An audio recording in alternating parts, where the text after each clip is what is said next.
ইস! যদি এর আগেই আমি মারা যেতাম, আর যদি হয়ে যেতাম বহু আগেই বিস্মিত কোনো জিনিস। আপনি এটা কি করেছেন? এটা কার সন্তান? কার সন্তান? আপনার লজ্জা করে না? মূসার ধর্ম ছেড়ে দাও, নইলে আমি তোমাকে মেরে ফেলব। আল্লাহর কসম, আমি কখনো অস্বীকার করব না।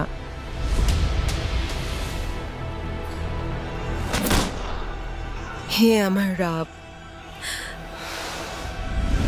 হে ইব্রাহিম, আপনি কোথায় যাচ্ছেন আমাদের এই জনশূন্য উপত্যকায় রেখে?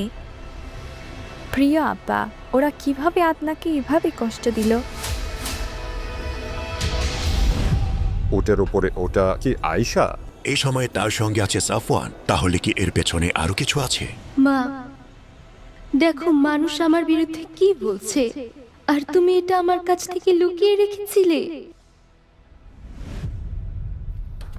আপনি যদি প্রস্তুত থাকেন, আমরা এখন ইতিহাসের গভীরে যাত্রা শুরু করছি। পৃথিবীতে এই প্রথমবারের মতো আমরা শুরু করছি আর্টিফিশিয়াল ইন্টেলিজেন্সের সাহায্যে তৈরি ৮ পর্বের এক বিশেষ সিরিজ, যেখানে বলা হবে উম্মুল মুমিনিনদের জীবনী খাদিজা রাদিয়াল্লাহু তাআলা আনহা। মানবজাতির মহানায়কের নিকট যখন নবুয়তের বার্তা পৌঁছালো, কেউই তার উপর ঈমান আনেননি, বরং উপহাস করেছিল।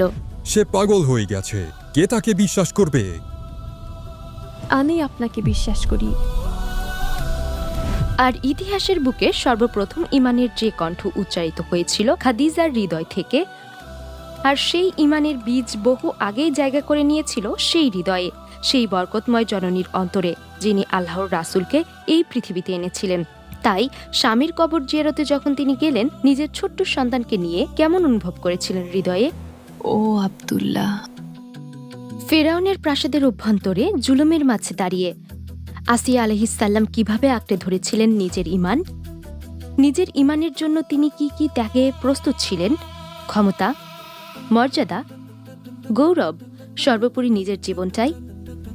আর ফাতিমা রাদিয়াল্লাহু তাআলা আনহা, আমাদের প্রিয় নবী সাল্লাল্লাহু আলাইহি সাল্লামের স্নেহধন্য কন্যা, যখন আল্লাহর রাসূল সাল্লাল্লাহু আলাইহি সাল্লাম কাবার সামনে সিজদায় ছিলেন আর তার পবিত্র দেহে নিক্ষেপ করা হলো অপবিত্র বস্তু, তখন ফাতিমার ছোট্ট হৃদয় কিভাবে সহ্য করেছিল সেই বেদনা? হ্যাঁ, এমন মুহূর্তও আসবে যখন আমরা দেখব মরিয়ম আলাইহিসসালাম কিভাবে অটল ছিলেন এত ঘৃণ্য অপবাদ সত্ত্বেও, যা তার দিকে ছুড়ে দেওয়া হয়েছিল।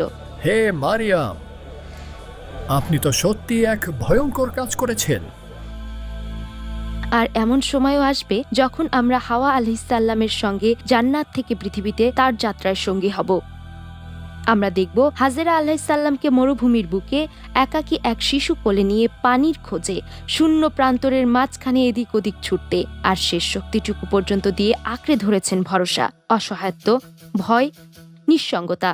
কিছুই তাদের থামাতে পারেনি, কারণ তারা ছিলেন জান্নাতের মায়েরা। আর এখন শতাধিক সহি ইসলামী সূত্র অবলম্বনে প্রস্তুত আমাদের এই ধারাবাহিকে আমরা অনুসরণ করব ৮ মহিষী মায়েদের পদচিহ্ন, দোয়া ও আত্মসমর্পণ, তাদের সেই অমূল্য জীবনগাথা। শুরু হচ্ছে সেই জান্নাতের মায়েদের গল্প।